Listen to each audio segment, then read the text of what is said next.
নিষিদ্ধ চাওয়া লেখিকা আফরোজা পর্ব ৮৬ ও ৮৭। ইসরাত মামা বলে চিৎকার দিয়ে উঠল। হুরাইয়া চৌধুরী, কি হয়েছে, কোনো বাজে স্বপ্ন দেখেছ? বলেই দোয়া পড়ে ফু দিতে লাগলো ইসরাতের মুখে। ইসরাত বেশ অবাক হলো হুরাইয়াকে পাশে দেখে, কারণ ওর সাথে তো সজল ছিল। বেডের উপরে আসলো কিভাবে? বেড তো ভেঙে গেছিল। নতুন কাপড় পরিয়ে দিল কে? হুরাইয়া চৌধুরী, কি হয়েছে মা, বেশি খারাপ লাগছে, ডাক্তার ডাক দিব?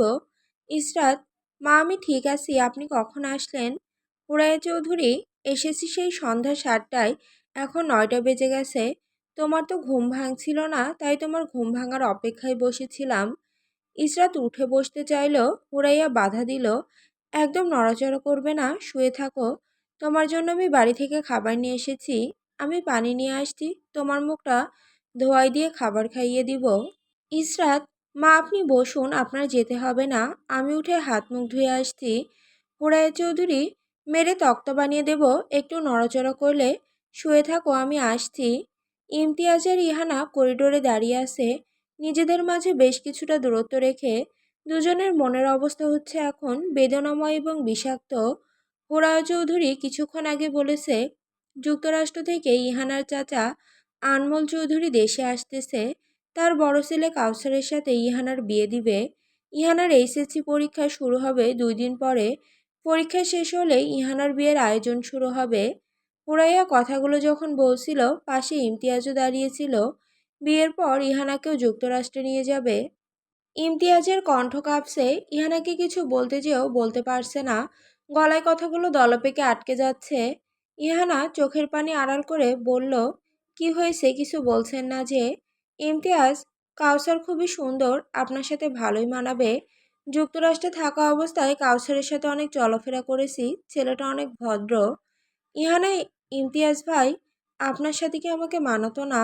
ইমতিয়াজ ইহানার কথা বুঝেও না বোঝার ভান করে বলল, আপনার বিয়েতে কিন্তু আমি লুঙ্গি পরে ডান্স করব। ইহানা, আপনার প্রেমিকা আছে? ইমতিয়াজ ২৮ বছর বয়সে এসেও দুঃখের সহিত বলতে হচ্ছে, আমি সিঙ্গেল মানুষ, প্রেম টেম করার সময় পাইনি, কাজেই ব্যস্ত ছিলাম। ইহানা, আমাকে আপনার কেমন লাগে? ইমতিয়াজের নিজেকে সামলাতে খুব কষ্ট হচ্ছে। ইহানা পাশে থাকায় অনুভূতিগুলো লাড়া দিচ্ছে। ইহানার বোকা বোকা প্রশ্নে ইমতিয়াজের মনের ভেতর তোলপাড় শুরু হয়ে গেছে। ইমতিয়াজ একা শুধু ইহানাকে পছন্দ করে না, ইহানাও ইমতিয়াজকে পছন্দ করে, কিন্তু কেউ কখনো কারো মনের কথা প্রকাশ করেনি। ইমতিয়াজ কখনো নিজের ভালোবাসা প্রকাশ করবে না। সজলকে নিজের বড় ভাই মনে করে। যখন ইমতিয়াজের কেউ ছিল না, সজল ইমতিয়াজকে আশ্রয় দিয়েছে। সজল বড় ভাই হয়ে আগলে রেখেছে। ইমতিয়াজের মাথার উপরে সবসময় সজলের হাত ছিল। ইমতিয়াজের উপরে যখনই বিপদ এসেছে, সজল বটগাছ হয়ে সামনে দাঁড়িয়েছে। সেই ভাইয়ের সাথে ইমতিয়াজ কিভাবে বেইমানি করবে? সজল ভাইয়া যদি কখনো জানতে পারে ইহানাকে আমি ভালোবাসি, সেদিন আমাকে মেরেই ফেলবে। তাই চাইলেও নিজের মনের কথা ইহানাকে বলতে পারছে না। নিজের ভালোবাসাকে কবর দিয়ে ফেলবে ইমতিয়াজ। ইহানা কাঁদো কাঁদো কণ্ঠে বলল, আমাকে আপনার পছন্দ না, তাই তো? আমি জানতাম আপনি আমাকে পছন্দ করেন না। ইমতিয়াজ, ম্যাডাম আপনি কি বিয়েটা করতে চাচ্ছেন না? ইহানা, আমি আপনাকে ভালোবেসে ফেলেছি, আপনাকে ছাড়া অন্য কাউকে বিয়ে করতে চাচ্ছি না। ইমতিয়াজ, ম্যাডাম আমার আপনাকে পছন্দ না, আপনাকে কখনো আমি ওই নজরে দেখি নাই। ইহানা এবার পুরোপুরি কেঁদে দিল। আমাকে কি একটু ভালোবাসা যায় না ইমতিয়াজ ভাই? আমি তো দেখতে শুনতে এতটাও খারাপ না, একবার ভালোবেসে দেখেন না। আপনি আমার পাশে থাকলে আপনার খুব ক্ষতি হয়ে যাবে। আপনাকে ভালোবাসি কি আমি খুব বড় অন্যায় করেছি? কি করব বলেন, এই অবুঝ মন শুধু আপনাকেই চাই। সেই ২ বছর আগে আপনাকে ভালোবেসে ফেলেছি। আপনি যেদিন যুক্তরাষ্ট্রে চলে যাচ্ছিলেন, আমাকে বলছিলেন ম্যাডাম বেঁচে থাকলে দেখা হবে। সেই ২ বছর আমি শুধু আপনাকে দেখার অপেক্ষায় ছিলাম। আপনি যখন দেশে আসছেন তখন আমার সাথে কথা বলেন নাই, দেখে আপনার উপরে খুব অভিমান হয়েছিল।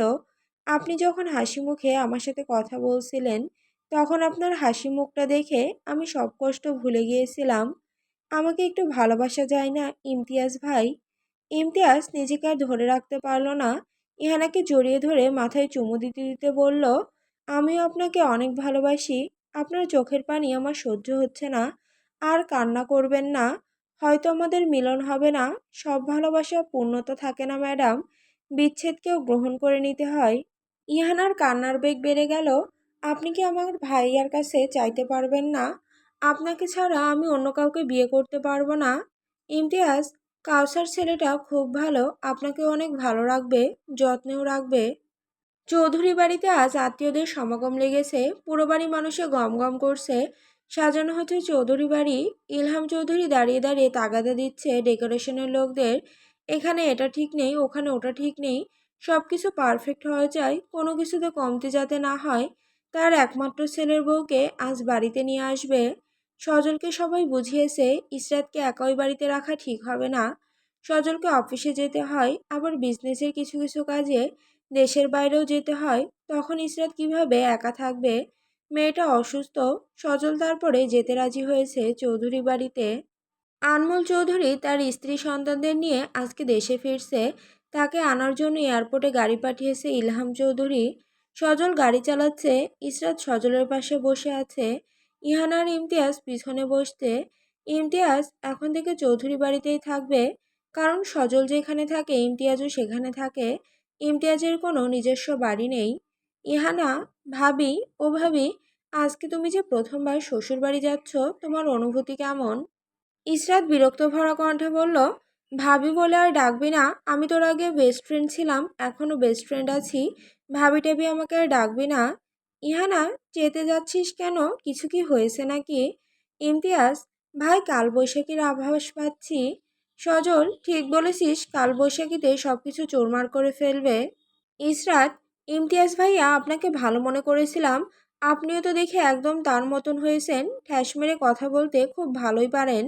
ইমতিয়াজ, আস্তাক ফিরুল্লাহ, আস্তাক ফিরুল্লাহ। ভাবি, আমি আবার ঠ্যাস মেরে কথা?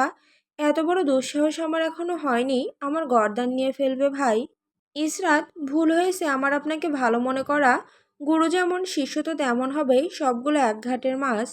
ইমতিয়াজ 32টা দাঁত বের করে গদগদ হয়ে খুশিতে বলল, ভাইয়ের জুতোর যোগ্যতাও আমার মাঝে নাই, তার সাথে আপনি আমাকে তুলনা দিয়েছেন, এটাই তো আমার জন্য অনেক বড় পাওয়া। ইসরাত ভেঙচি মেরে বলল, শয়তানের নানা ভাই সবগুলো। সজল ঠোঁট চেপে হাসতে। ইসরাত 2 দিন ধরে সজলের সাথে কথা বলে না। সজলও আর কথা বলার চেষ্টা করেনি, রাগ ভাঙাতেও যায়নি।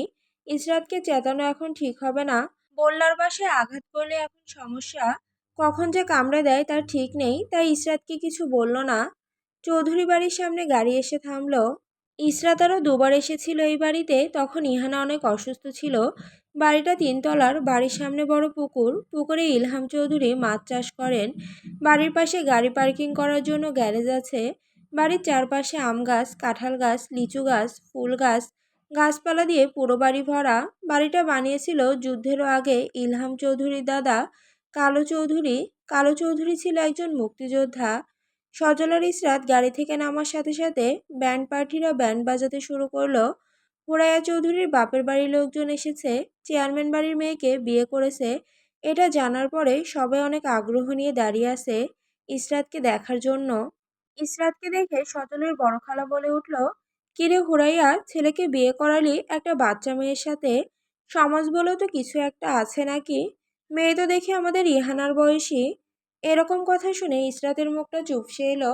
মাথাটা নিচু করে দাঁড়িয়ে আছে, চোখে পানি চিকচিক করছে। সজল সবার সামনে ইসরাতকে কোলে উঠিয়ে বলল, সমাজ কি আমার সাথে সংসার করবে নাকি? সংসার করলে আমি আর আমার স্ত্রী করব, দুজন দুজনের পছন্দ হলেই হয়েছে। সংসারটা যখন আমি করব, বাচ্চা মেয়েকে বিয়ে করব নাকি বুড়ো মহিলাকে বিয়ে করব, সেটা আমার ব্যক্তিগত ব্যাপার। দাওয়াত খেতে এসেছেন, দাওয়াত খেয়ে চলে যাবেন, ফালতু আলাপ করবেন না, বলেই গটগট করে বাড়ির ভিতর ঢুকে গেল। কি জামানা আইলো রে ভাই, এত মানুষের সামনে বউরে কোলে লইয়া যাই, লজ্জা শরম বলতে কিচ্ছু নাই। আজকালকার পোলাপানের কথাবার্তার কি ছিরি। ইলহাম চৌধুরী প্রতিবারই সজলের কর্মকাণ্ডে বিরক্ত হয়। আজকে সে সজলের কথায় খুব খুশি হয়েছেন। পুরুষ মানুষ তো সেই, যে নিজের বউকে নিয়ে কেউ কোনো কটূক্তি করলে তাকে সাথে সাথে উত্তর দিতে হয়, যাতে আর কোনোদিন বউকে নিয়ে কথা বলার সাহস না পায়। ছেলের কথা শুনে ভীষণ খুশি। ইহানা আর ইমতিয়াজ বাড়ির ভেতরে ঢুকতেছিল একসাথে। ইহানা বারবার ইমতিয়াজের দিকে তাকাচ্ছে, ইমতিয়াজ সামনে তাকিয়ে হাঁটছে, একবার ইহানার দিকে তাকাচ্ছে না। ইমতিয়াজ খুব ভালো করে জানে দুজোড়া চোখ ওদের উপরে নজর রাখছে। ইসরাত, আগে কোল থেকে নামান, ছাড়ুন বলছি আমাকে। আবার কি আপনার শরীরের খিদে পেয়েছে? আমার শরীরটাকে খুবড়ে খুবড়ে খাবেন? আগে ভাবতাম আপনি আমাকে ভালোবাসেন, এখন বুঝতে পেরেছি আপনার চাহিদা ছাড়া আমি আর কিছু না। আমার কাছে আসেন শুধু আমার শরীরটাকে ভোগ করতে। ছাড়ুন বলছি।